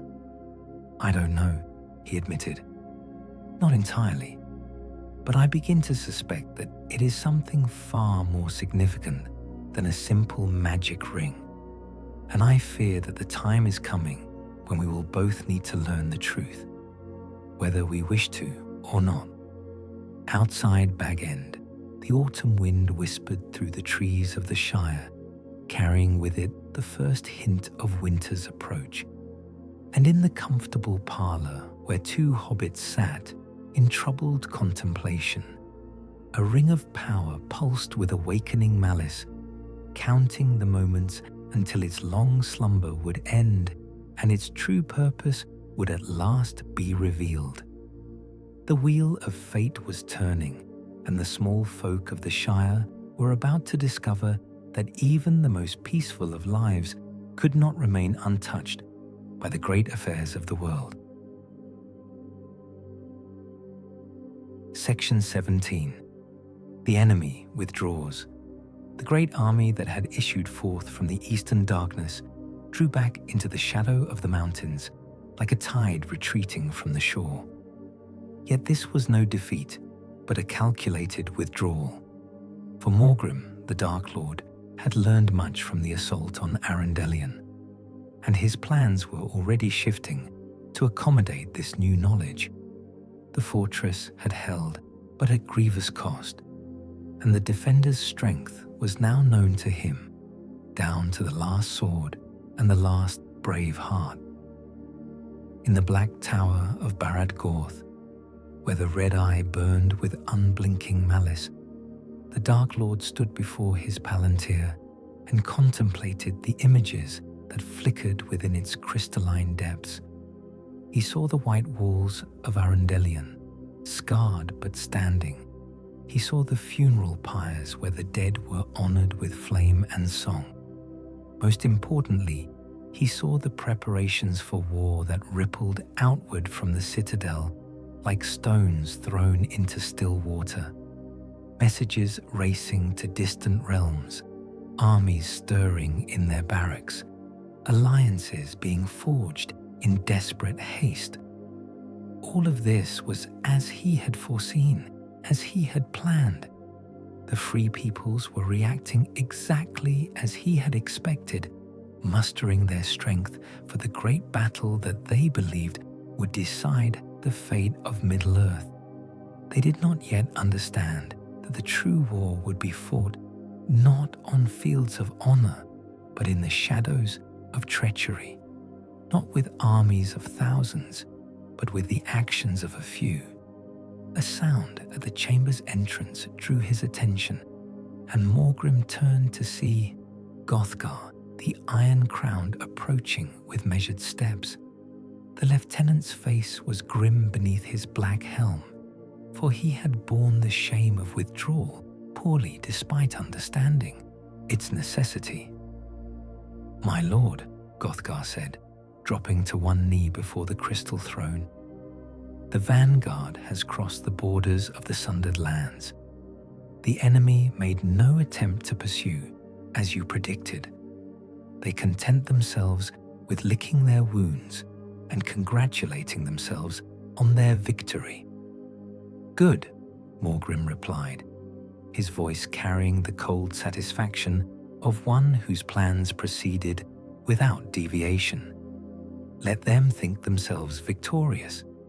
Let them believe that strength of arms and unity of purpose will be sufficient to stand against us. Such delusions will make their defeat all the sweeter when it comes."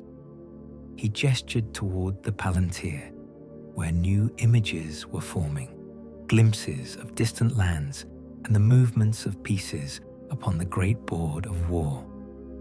The Elves stir in their hidden realms, debating whether to risk their remaining strength in one last battle. The dwarves of Erebor count their gold and trust in the strength of their mountain walls. Even Gondor begins to take notice. The though their response will come too late to matter. "And the secret weapon, my lord?" Gothgar asked carefully. "Does it near completion?" A smile touched Morgrim's lips, cold and terrible as the winter wind. "It is complete," he said softly. "Even now it makes its way through the world, hidden among those who call themselves our enemies. When the moment is right, it will strike, and all their preparations will prove as nothing before its power." The Dark Lord rose from his throne and moved to stand before the great window of his chamber, where the red light of his eye swept ceaselessly across the realm of shadow. Below in the courtyard, new armies were gathering. Not the crude orcs and goblins of the earlier assault, but creatures of more terrible aspect. Some had been wrought in the deep forges from metal and malice, others summoned from the void between the stars. All were bound to his will by chains stronger than steel, and all hungered for the destruction of the free peoples. "Begin the next phase," he commanded, without turning from the window. "Let fire consume the borderlands. Let terror walk in the night. But do not advance too quickly. We must give our enemies time to commit their forces, to reveal their hidden strengths. Only when they have played their last card will we show them the futility of their resistance." Gothgar bowed deeply and departed to carry out his orders, leaving Morgrim alone with his dark thoughts. Through the Palantir's crystal surface, he watched the movements of his unsuspecting enemies, reading their intentions as easily as words upon a page. They were brave, he would grant them that, and some possessed wisdom that had been hard-won through long years of struggle. But they did not understand the true nature of the game they played, nor the terrible price that would be demanded of them before the end. In the green hills of the Shire, a ring of power waited in ignorance of its true nature, carried by one who had no understanding of the doom he bore. When that ring was at last claimed by its rightful master, when its power was wedded to his will and used for the purpose for which it had been forged, then would come the true ending of the age of the free peoples. The wheel of fate turned onward, carrying all toward a destiny that had been written in the very foundations of the world. Soon the hidden weapon would be revealed, soon the final battle would begin, and soon the name of Morgrim would be spoken with fear and reverence in every corner of Middle-earth. But until that moment came, he would wait with the patience of ages, secure in the knowledge that victory was assured, and that all the courage and wisdom of his enemies would ultimately prove insufficient to stand against the shadow that was rising to engulf the world. The enemy had withdrawn, but it was the withdrawal of a hunting cat that crouches in the grass, preparing to spring upon its unsuspecting prey. Section 18. Hope in Ashes. The fire burned low in the hearth of Bag End as Bilbo Baggins sat in his favourite chair, watching the dancing flames cast shifting shadows upon the familiar walls of his study. The autumn night was crisp and clear beyond the diamond-paned windows, and the Shire lay peaceful beneath a canopy of ancient stars. Yet, despite the comfort of his surroundings, the old hobbit's heart was heavy with the weight of knowledge and the burden of choices yet to be made. 3 weeks had passed since Aldrich the Grey had departed from the Shire, bearing with him the promise of aid from the most unlikely of sources. The keeper had spoken carefully of tasks that required courage rather than strength, of small hands that might succeed where armies failed. He had not spoken directly of the ring. Indeed, He had seemed almost afraid to look upon it when Bilbo had shown it to him, but his meaning had been clear enough. The time was coming when the simple gold band that had been Bilbo's secret companion for 60 years would be needed for purposes far greater and more terrible than he had ever imagined. Already, he could feel its power stirring, responding to events in the wider world, like a compass needle drawn toward magnetic north. Sometimes, in the darkest hours before dawn, he thought he could hear it calling to something or someone far away, its voice growing stronger with each passing night. Frodo had said little since that day when he had briefly held the ring and glimpsed something of its true nature. The younger hobbit went about his daily routine with apparent normalcy, tending to his garden and his books, visiting with friends and neighbors in the village. Yet Bilbo could see the change in him, a new gravity in his green eyes, a tendency to stare eastward toward the horizon as if expecting to see smoke or fire rising beyond the borders of the Shire. "Uncle," Frodo said quietly from the doorway where he had appeared as silently as a cat. "May I join you? I find myself unable to sleep." Bilbo gestured toward the chair beside his own, and they sat together in comfortable silence for a time, two generations of Bagginses contemplating the uncertain future that lay before them. The fire crackled softly in the grate, and somewhere in the distance an owl called out to the night, its voice both mournful and strangely comforting. "I've been thinking about what you told me," Frodo said at last, "about the ring and about the things that Aldrich the Grey hinted at but didn't say directly. There's a choice coming, isn't there? A choice that one of us will have to make." Bilbo nodded slowly, his weathered hands clasped before him in his lap. "I believe so, my dear boy, though I confess I don't fully understand what that choice might entail or what the consequences might be. I only know that the ring is more than it appears, and that events in the wider world are moving towards some kind of culmination." He reached into his pocket and drew forth the golden band, holding it up so that it caught the firelight and gleamed like a tiny sun. "For 60 years I have carried this thing, never fully understanding what it was or why it came to me. It has been my comfort and my burden, my secret and my shame. But I think the time is coming when I must let it go."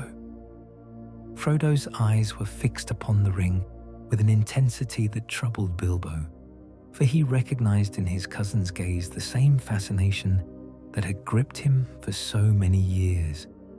There was hunger there, and longing, and something deeper that might have been fear or might have been recognition.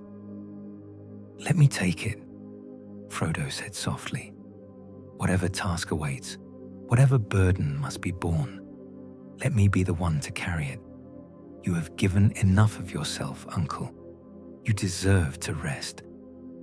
For a moment, the greatest struggle of Bilbo's life played out in the space between thought and action. Every fiber of his being screamed against giving up the precious thing, and the ring itself seemed to burn against his palm as if resisting the very idea of changing hands. But beneath the possessive fury that had grown stronger with each passing year, a small voice of reason still whispered of love and duty, and the courage to do what was right rather than what was easy.